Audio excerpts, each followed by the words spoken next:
Since the start of the 75-day challenge, my absolute favorite thing has been all the fruits that I have been able to eat, and I've always loved fruits, so this is like a bonus for me. Local fruits are not that expensive. I feel like the imported fruits are the most expensive. So let me show you how I typically set up my fruits for the day. So lately I've been obsessed with mangoes and apples. Sometimes I eat the mangoes and apples by themselves, but sometimes I like to make a little fruit bowl with them.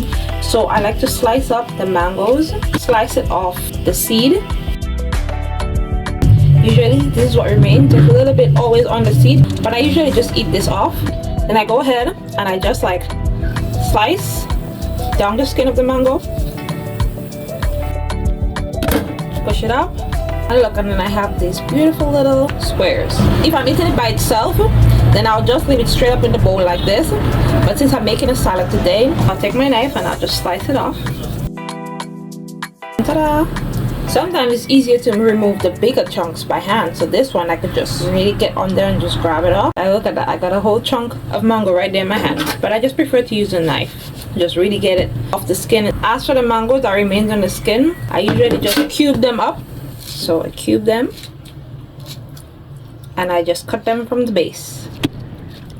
So I'm gonna show you again. I go in, cube, and then cut from the base. I take a freshly washed apple and I'm just gonna cut it down in the middle, and I cut it down again. I take off the middle part. Then I go ahead and I cube them.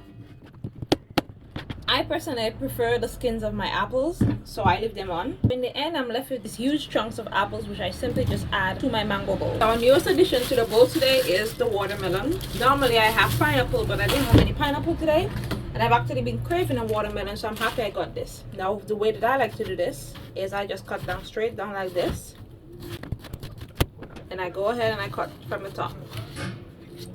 Now I'm not going to use the entire watermelon for one bowl, so I'm just going to leave the rest of it, and then will leave me with this huge chunk of watermelon. I'm going to go ahead and add that in the corner of my fruit bowl. That's what the final bowl is looking like. Do you like fruit bowls? Drop yours in the comments. Tell me what your bowl looks like.